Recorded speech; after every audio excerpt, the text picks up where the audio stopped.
Hello, everyone, and welcome to the Rundown. I will be your host today, Craig DeLuz, coming at you from the West Coast, the left coast, behind the Iron Curtain, otherwise known as the Sierras. But as we all know, I do not do this program by myself. No, I help do this program. My name is Mike Piwowarski. I am your co-host from the East Coast, the coast with the most from the co-host with the most here on the Rundown, 2A Views, conservative news. Craig, how is your Thirsty Thursday going? My Thirsty Thursday has been phenomenal. So every evening when I take off here, as soon as I'm done here with the program, I go off and I've been on a movie shoot all this week, and I'll be doing it all next week. It has been very tiring, but it has been a lot of fun, having a good time. And then I come back late in the evening. I grab some ice. I grab me a nice little sip of bourbon, and today I am particularly thirsty. You should have some before you go to the set. Relax a little bit. I'm sure that'll be fun. Well, I do play an alcoholic hitman, so I would be in character. There you go. That'll work. Folks, it's recommended that you don't drink and go to work. I mean, unless your job's drinking, then yes. you can No, probably bad. That is a very bad idea to drink and then go to work. Yeah. I would never do that. Never. No. We have tried. I remember at Shot. Remember Booze with Deleuze? Craig, I do remember it. Barely. Yeah. He had to be reminded of a couple of times. It was the funniest thing because so we at SHOT Show, we used to, one of the other programs I do is called Morning Coffee with Craig. And so with the Firearms Policy Coalition. And so at SHOT, when we do our big SHOT party, it would be an evening event, and it would be a big reception. And so we would do interviews, and Mike would always be there, and he'd co-host with me, and we would be Booze with Deleuze. And so in between interviews, people would just be bringing drinks, and you could see progressively as the quality of the interview declined as we consumed alcohol. By the way, with the exception of Mike, you would have had absolutely no idea that he had consumed any alcohol. I remember these interviews because people showed them to me later. That's what happened. He was completely 100% sober during the interview, or at least appeared to be. But yeah, he wasn't, and he didn't realize it till the next day. Or days later. Yeah. And then being shown them and be like, well, I was fine. And then you and the other interviewee would literally be sloppy. Yes. just drooling on camera kind of stuff. And well, not that bad, but obviously affected by the consumption of alcohol. It's the reason they never made the air, because I was there in this manner and you two were over there doing the Mutual Admiration Drooling Society. I love you, man. You guys are the best, man. You guys are the best. Yeah. That actually led to two other projects that we have. Shots at Shot. That's another one. And the Blackout Chronicles. Blackout Chronicles. Yeah, guys, watch for that on a streaming network near you. It's going to be incredibly funny. As I like to say, it's kind of like where the real crime ID shows meets Dude, Where's My Car? Or the exactly Hangover. Right. Yep. Fun stuff. All right, but hey, for those of you who are listening to the program, wherever you get your podcast, you can listen to the program. Also, for those of you who want to watch the program or encourage your friends to watch the program, you can watch us on Spotify, which, by the way, has become the number one way in which people are consuming this program. Which, the great thing about Spotify is you can either watch it or you can listen to it. But you can find us on consuming. Yes, they are. I guess consuming, so. Yeah. Partaking of the program. Anyway, I guess we're on consuming YouTube. works. No, consuming works. Yeah. Okay. But we're on YouTube, we're on Facebook, we're on OpsLens. However you want to watch us, listen, and encourage your friends to do the same. By the way, if you're watching us on YouTube or Facebook, make sure you hit that notification button. That way, you'll be notified as soon as the program comes on, and you can participate in the live chat as the program is taking place. Because we know those algorithms are trying to suppress our reach. So, do that. I hate that guy. Al. I hate that guy. Algorithm. Al. Yeah. That guy Al. Algorithm. He's a jerk. Algorithm. Yep. Yep. Algorithm. Al Yep. Gore. Yep. Ah, see, he did invent the Al. internet. So that's algorithm. It's like the other guy that poisons food, Salmonella. That kind of guy. Salmonella. Yeah. Yeah. All right, well, hey, we've bantered enough. Let's move. Let's get into the program. So there's a new poll out, or at least in this new poll, what they've done is they wanted to get an idea of the impact that party affiliation is having on education. And in this article in U.S. News, they noted that in 62 congressional battleground districts. Now these are meaning these are competitive districts. That in those cases, Democrats have given up ground to Republicans as the party of education. Basically, meaning that voters are trusting, are not trusting Democrats when it comes to the issue of education. Now, Mike, I got to tell you, when you consider the fact that first of all, Democrats shut down our schools. And we now know that not only did it harm our kids, but it didn't do anything to protect anyone from COVID-19. When we look No, at the no. wokeness that they are putting in schools now, the critical race theory, the transgender theory, and social justice theory, we all know that is all bad. The reduction or the lowering of standards, all this stuff, and it seems like people, at least in places where they're thinking, are clearly starting to believe that Republicans are better on these issues than Democrats. We see it, right? We saw it happen in North Carolina. We saw it happen in Virginia. You know, it changed the course of elections when you come out and say things like, "We're the government. We'll take care of what's in the education. You know, what's in the curriculum. You don't have to worry about that. We'll be teaching your children." We saw how that worked out. It's not going to work. I believe, like you just mentioned, Craig, that when they did the shutdown of the schools, that they completely intended to use that time to rewrite the curriculum, but they kind of got caught. Kind of got caught with their hands in the dirty little cookie jar there, trying to do this. And we've seen this. We've seen everything come around. We've seen Governor DeSantis, fight against this. We've seen, the opposite going on out there in California with the inclusion of it. So it is becoming a battle item, and it appears as though this battle is going to the GOP. They are taking control of it, and we're seeing that with polls and with the elections. We're seeing it, the results of being forcing the liberal mindset into education is taking away votes from the Democrat Party. Well, and so I say that I agree with you. And I see it more as Democrats are handing it over as opposed to Republicans actually taking it. Because, I mean, you know me, man. Like I said, I've been on a school board now for almost 18 Oh yeah, years. yeah. I've been saying forever that we need to be, as Republicans, more focused on education. Because to me, it's the civil rights of our generation. It is the one way Right. in which we can, as a party, have an impact and bring people who wouldn't consider voting Republican into the Republican Party. Right. But the problem is that for the most part, when it comes to education, our only answer has always been vouchers, vouchers, vouchers, vouchers, vouchers, and not really getting into a lot of the intricacies of education and education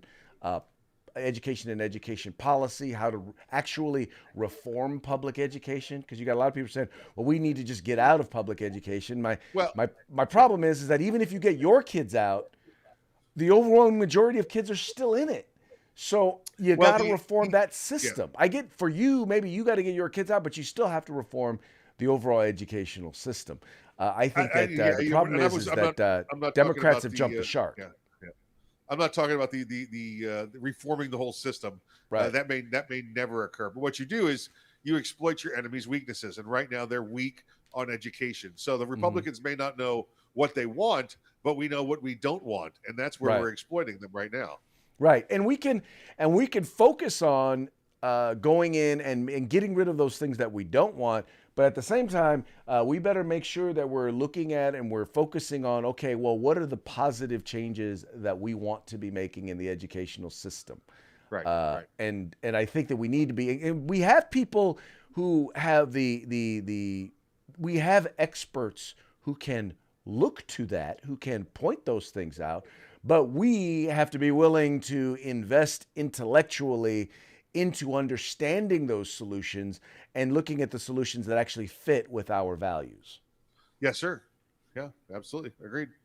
Right. But the problem with most politicians, and this is right or left, they're more interested in slogans than they are in actual policy. Oh, they're And more interested in their own pockets than they are at policies.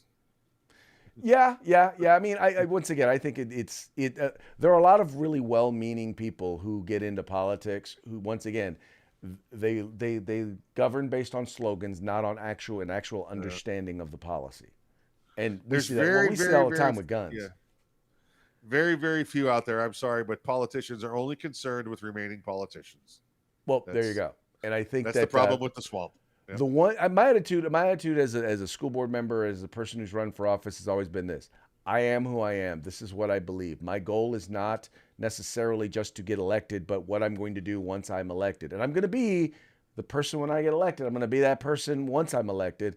Right. And if you don't like that person, don't vote for that person. Vote that person out. Yeah, but I could guarantee that whenever you had to fill out a survey paperwork or anybody's ever asked you and you said extracurricular activities, you never wrote politician. You wrote school board member. You know, that's the difference between a politician and an office holder, right? Well, yes, but if you're going to be an effective elected official or an effective office holder, you better understand how to be a politician. Well, you can understand politics, but you shouldn't become a politician because politician, again, by our definition right here, means I want to remain a politician. That's my only concern is not Mhm. for the good of the people, but for the good of me, the individual. Right. Well, I think that's the connotation that we have put on it. I don't necessarily Yes. believe I don't believe that's the definition. I believe that's the image that we have of politicians nowadays. See, I would never if I were to run for office, right, Mm-hmm. and get elected at any state Right. or federal level, I would never refer to myself as politician. Mm-hmm. I would be the representative. You know, Oh no, I that would completely be my agree. It's title. not. But that, I guess my point is that that doesn't mean that that's not what you are. It's just you would never refer to yourself as that because that would just that would draw negatives, because that's how we see it. It's not Right. necessarily what it is. It's just It's that's true. the perception that we have. It's true. It's true. That's fine. Right. All right. Moving right along. We hear about this massive wave of gun crime, right? And you hear it's funny. You know now local PDs, and I'm sure you guys have seen this now on Facebook, where they report we found this person in possession of yada yada yada and these weapons, and we're getting these guns off the street and yada yada yada. And you know what's really funny about that is that we're actually finding that overwhelmingly, and we're talking about we're looking at that as an increase in gun crime, right? But there's a new study out a new report out that's basically denoting that the overwhelming majority, or at least a huge percentage, of gun crimes that are out there that are now being reported are actually have nothing to do with violent crime and are largely, overwhelmingly, simply possession of firearms by those who are prohibited from owning or possessing those firearms. Sometimes it's being a felon and being a prohibited person. In some cases, at least at the state levels, it's being in possession of a firearm or a firearm accessory that you are not supposed to be in possession of, that has been deemed illegal. But it's not actually using the gun in the commission of a crime. All right, can you bring that photo back up one more time? That page, the front page. Looks at that. What is that? That's Bretta 92 with the two tone. Bretta doesn't get the love it deserves. I'm sorry. Bretta deserves more love. It was a workhorse of our military for years and years. Hi, Bretta. How's it going? Good Italian. Petro created that there. Petro Bedietta. So I'm sorry. Yeah, Craig. You and I had a little discussion about this one right before we went on the air too.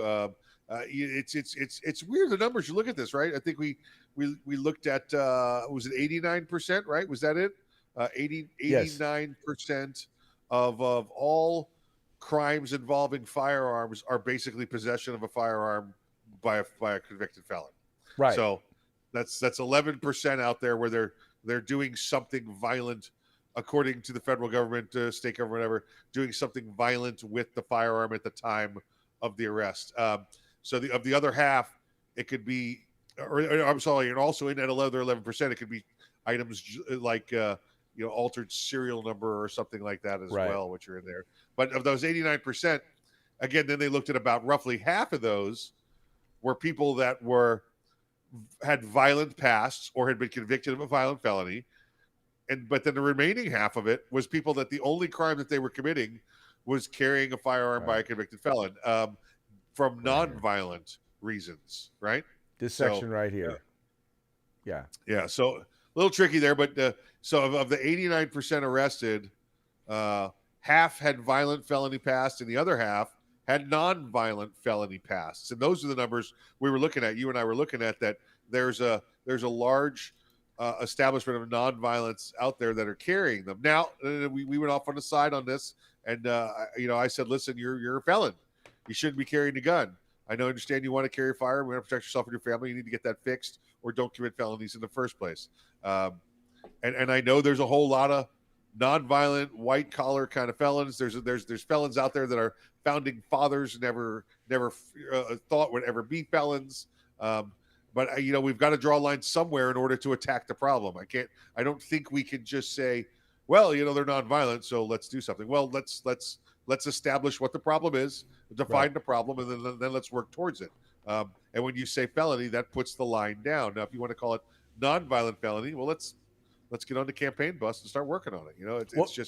It's just it. But I think the real point we're pointing out here is, if you've got 89%, half of that which are violent people that are carrying guns, and the other half are nonviolent, even the nonviolent people are carrying firearms. Do you think all the other little tiny firearms restrictions make a damn bit of difference to them?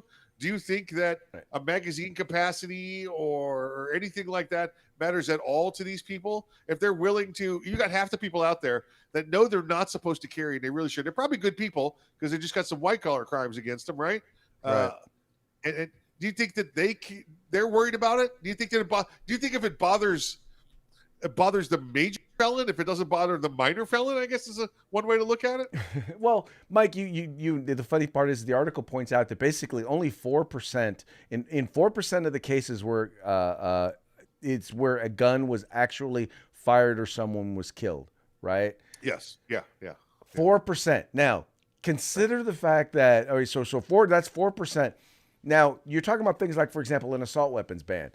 Do you realize that of that 4%, only 3% involve all rifles? I mean, the amount of actual crime involving firearms where a firearm is utilized in the commission of that crime is very, very small. But like I remember in California when they banned individual use or private ownership of 50 caliber rifles. I remember asking the committee chair, do you know how many crimes in the United States that did not involve possession of a firearm have involved a 50 caliber rifle? Yeah. And you and I already know the answer to that. Yes. Absolutely none. Zero. Big zero. But they don't care because it's the imagery.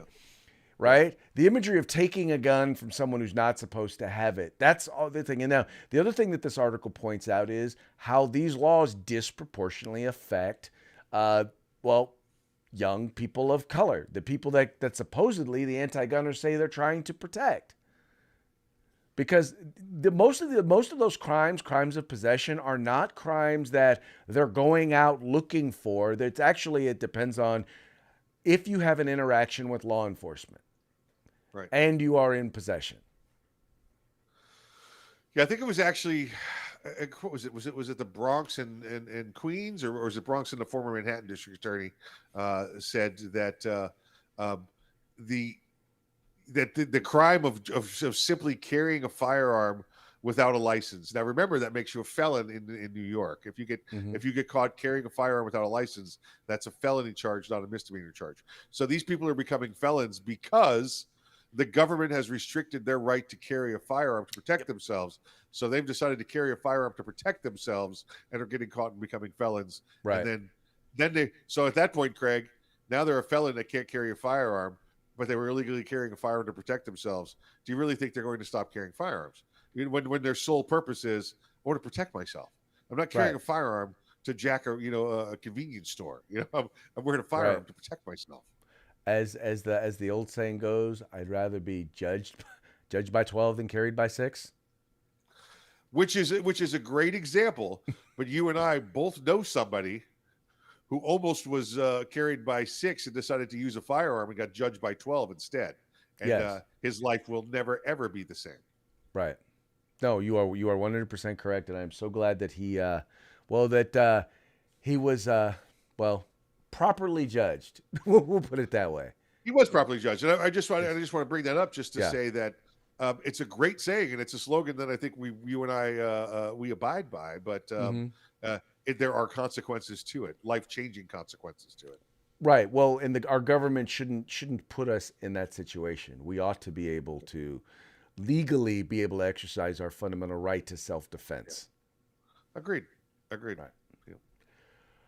All right, moving right along to our next topic. Okay, this was one that Mike and I had a very interesting conversation about in the lead up to the program. You know that in the city of San Francisco there was a special election or a recall election, and a number of the school board members there have been replaced. And so we already know that there's a whole bunch of controversy going on with the school board there in San Francisco. Well, one of the school board members, and I don't believe this was a new school board member. I believe this was an existing school board member. Nope, it was a new one. Oh, it was a new one. She's Made one of the the appointees. following Yeah. statement made a statement that has been deemed to be racist. And the statement was, and I will read the entire statement here for you. The statement has been deemed to be racist, and they're catching a lot of flack for this. And you guys tell me if you guys think this sounds racist. So here's a comment right here. It says, from my very limited exposure in the past 4 months to the challenges of educating marginalized students, especially in the black and brown community, I see one of the biggest challenges as being the lack of family support for those students, unstable family environments caused by housing and food insecurity, along with the lack of parental encouragement to focus on learning, cause children to not be able to focus on or value learning. That makes teachers work harder because they have to take care of emotional and behavioral issues of students before they can teach them. That is not fair to teachers. Now, Mike, now this person once again people are just coming down on this school board member. This is, I believe, an Asian school board member. Her name is Sue, or HSU is pronounced Sue. Anyway, it's kind of interesting, Mike, because I'm trying to figure out what exactly was racist in this particular comment. Well, as you read through the statement, Craig, there is no racism in this comment whatsoever. She pointed out the facts that are known through the your state Department of Education, through the federal Department of Education, that are people that are families that have a harder time participating in school activities, participating in the child's education, and the statistics they don't lie. Those are black and brown families. In fact, if you go back to what is it, the second or third page there, there's another quote I want to pull off of there to read to the folks as well concerning what the outcry was, part of the statement and the outcry. And I'll just keep talking while Craig pulls that up there. So let's see what's going on here. I'm just there we go. No, come down a little more. Come down a little more. Come down a little more. No, all the way up. I'm sorry, Craig. It's the top. It's like the second page. It's like the second page. San Francisco, a little bit more. A little bit more. There we go. That's not it. There we go. Right there. The backlash to the community was swift, with parents and community members saying her comments were harmful and racist and repeated false ideas that black and brown parents are not involved in their kids' educations as white and Asian families. Craig, I guess if you say it, then it must be true, right? Because I noticed that the Chronicle here did not go back and refute that that statement was incorrect. It is true when you look at the statistics that black and brown families take lesser part in their child's education. Craig, some of those families are broken. More of those families are broken statistically than white and Asian families. Maybe that's the reason, because you've got a parent out there working, and can't go to these extracurricular things. I don't know. I don't know the minutia of it, but I know that those facts as they stand are true. And so they're repeating false claims. It's almost as Right. if, Craig, how dare you call us out that we're not there? You Well, know? you know what's funny is the Chronicle says this, it says the Chronicle editors determined that the comment met the publication's definition of racist because the remark employed stereotypes of racial or ethnic groups. Now, the point here is simply this. Okay, first of all, understand this. Stereotypes become stereotypes largely because they're rooted in some sort of truth, right? Or at Yes. least believed or perceived truth. Yeah. My point here is this, is that the data shows that black, in particular black children, are more likely to grow up in a single parent household. Now, I don't care if you are a single parent, simply by the factor of the fact that there's one person instead of two. It's harder to be as involved in your children's education because you got all the responsibilities of work and raising and taking care Right. of a home and training the children. I mean, it's harder. It doesn't mean that you are less than, it just means that it's harder when there's one parent instead of two parents. But we already know that lack of parental, that growing up in a single parent household across the board, socioeconomically, whether it's graduation rates, whether it's drug addiction, whether you wind up in prison, there's tons of data out there that shows you are more likely to wind up on the wrong side of a bunch of those statistics, right? We know this Right. already. We know that to be a fact. And we know that disproportionately, in particular, black and brown kids are more likely to grow up in a single parent household. Nothing she said is wrong. Absolutely, positively nothing. Now, the people who are upset are the black and brown people who, by the way, are, well, first of all, they're either liberal white people or they're black and brown people who don't fit that stereotype, who are active, who are engaged. But the thing about a stereotype or a generalization is that generalization doesn't apply to everybody that's in that group. So simply because you say it as a generalization, but we know statistically, yeah, it's an issue. We know this. Yep. Why does it make it racist for her to say it? And why does she have to apologize for pointing out something that is actually a root cause? Because look at the politics of San Francisco. Mayor Right. London Breed there. She appointed this person. She's being criticized now for not having vetted her properly when she probably did. You've got this woman who is replacing somebody that was recalled a few months ago, so she's afraid of her job. So everybody's running for fear and dropping apologies and retractions, and it's just the nature of California politics, Craig. That's how it works. I do want to give I want to say a racist statement according to the San Francisco Chronicle there. Craig, give me that definition again. What they define racism as? Oh, because the remark employed stereotypes of racial or ethnic groups. Okay. All right, here we go. I'm going to say one. Now, Golden State Warriors, or they play right there in San Francisco, right? Yes. Okay. There are more black men in the NBA than there are white men. There I am. Racist. You are racist. I'm That is a racist comment. A racist comment. Because you're saying, so what you're saying is black people play basketball, right? You trying to say all black people can play basketball? Is that what you're trying to say? Nope, I did not. It's not what I said. That's exactly what you said. That's what I heard. That's racist. I said all white men can't jump. Can't you hear me? I said white men can't jump. That doesn't mean they can't play basketball. I know. Right, look at Woody. Yeah, look at Woody. Larry Bird, come on, man. Larry used to jump. It was about an inch or two. He would have that little free throw thing he did.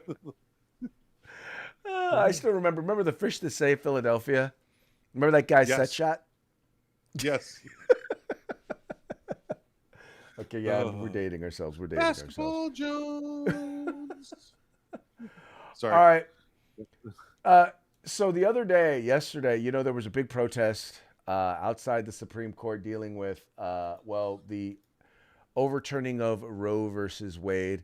And our good friend, AOC, Alex the bartender, she was one of the elected officials, one of the Democrats who was arrested as a result of being out there protesting. And Mike, the funny part about it was that she did this. I'm trying to pull up the video so that we can see her. So in the video, what she oh there it is. Okay. So watch this and you can see it right here. You can see there she is being arrested with her hands behind her back. But you know what's funny is she's got her hands behind her back. Oh, let me see if I can rewind that real quick. You notice there's no look, watch this. There's no actual handcuffs. So she's got her hands behind her back, making it look like she's handcuffed. Right? Look, you know, there's a woman next to her, no handcuffs. So they're taking her in and they're arresting her. And so now you've got AOC, or Alex the bartender, is out now defending, saying, I wasn't trying to pretend, I wasn't trying to mock like I was handcuffed. But that does that or does that not just speak to the hypocrisy and the fakeness of the left? Oh, she's a piece of work, piece of garbage. We know that she's a liar. By the way, when most people walk with their hands behind their back, Craig, like their hands are like this, right? Not like this. Right. not the police style. That's the way you get handcuffed, by the way, if you don't notice it, because you have the least amount of control of your arms. They handcuff Right. you back of your hand to back of your hand. And that's how she was walking. She wasn't walking with her hands clasped or her hands held. She was doing the and I just happened to be wearing a long jacket so you can't see my wrists. She's a she's a lying little Yes. I almost gave some San Francisco Chronicle words there, Craig. I gotta watch my tongue. Yes, please watch your tongue. Please watch your tongue. But yeah, but once again, trying to make it look like the police overreacted, trying to make the police look bad, and trying to make herself look like she's a fighter for injustice. It is anyway. It's just funny because now she's being called on it. It's like, do you people not realize that this stuff is eventually going to get exposed? Um, I'm trying to find it here. I know I saw it earlier today. If you go to, it's a couple of the online services. I'm looking for it right now. I don't see it. I apologize. But you could buy some AOC handcuffs, and it had a great description of them, but all the pictures were blank. There was just nothing. There was nothing there. So you can see AOC handcuffs, or invisible handcuffs, and that's what she had going on there. Hilarious. That is hilarious. That is hilarious. All right, let's move on to our parting shots. This first one, and once again, I am not a big fan of most of Bill Maher's politics, but at least I will say that there are a number of cultural items and areas where I think we are in agreement. I think Bill Maher is a complete and utter. He is more an anti-Republican than he is.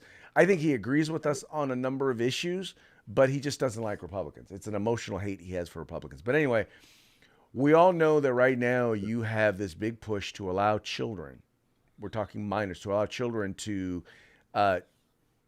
change their gender. There's a big push by people who are advocating, people being able, or children being able to, whether it's through medication or through surgery, change their gender at an early age. This is, whether it's male to female or female to male, but basically making life altering or body altering decisions before their brains are even fully formed. This quote I thought was very apropos. It's Bill Maher. It says, if kids knew what they wanted to be at age 8, the world would be filled with cowboys and princesses. I wanted to be a pirate. Thank God nobody took me seriously and scheduled me for eye removal and peg leg surgery. But that's what they they can actually do those surgeries at the same time too. You don't have to come back twice for that. You don't have to come back twice for that. There you go. Yeah. All right. Yeah.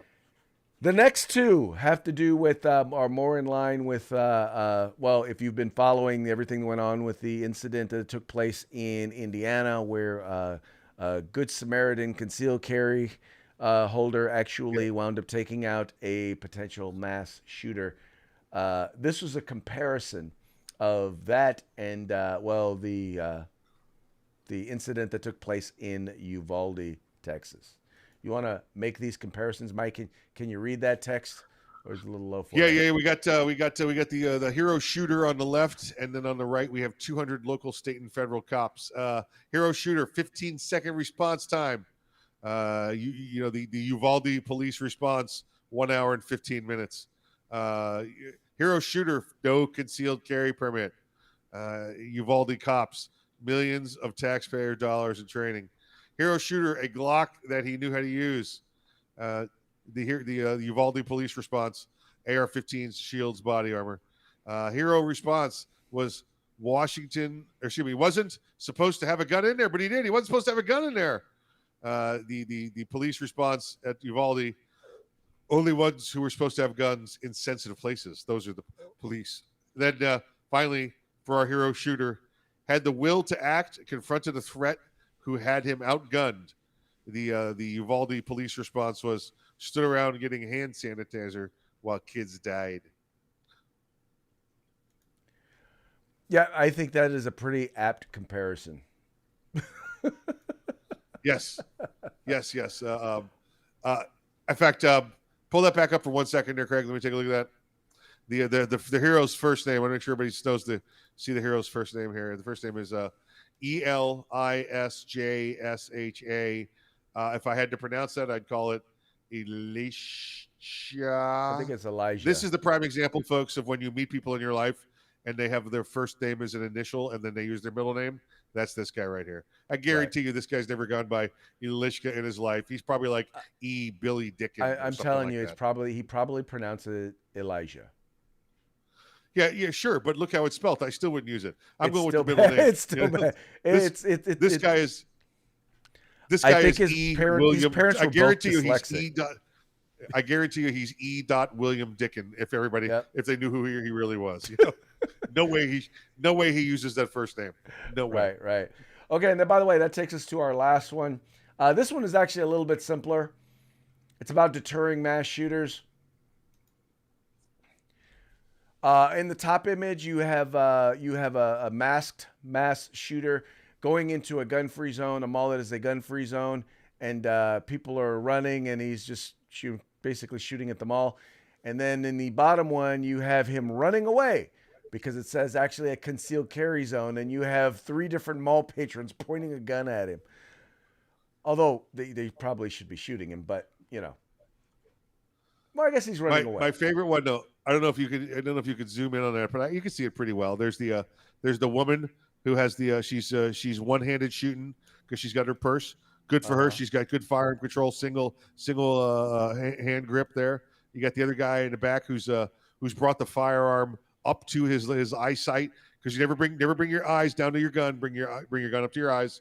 That way you don't lose visibility. And you got the guy right in the middle who's got his tongue sticking out there. He's like, yeah, give me some. Get some. He's like MJ coming in for a layup. Give me some. Oh, fun stuff. All right, Mike, it's about that time for a shout out to our sponsors. Let's say hey to our good friends over at uscombatgear.com, the California Republic Assembly, Grid Defense, and I did have lunch today with our good friends over at Gorilla Machining, and they say hi to everybody out there. Phenomenal stuff. Good stuff. Like I said, their links to their websites are in the description of this video. Please make sure, go visit them. If you like what you see, kick them down a little cash, and make sure you tell them the guys over at The Rundown sent you. With that, this episode is going to be a wrap. We very much appreciate you tuning in. We appreciate you liking and sharing the program and encouraging your friends to do the same. We will see you tomorrow on Freed Back Friday. So join in the conversation, folks. We're going to be talking, and we're talking to you.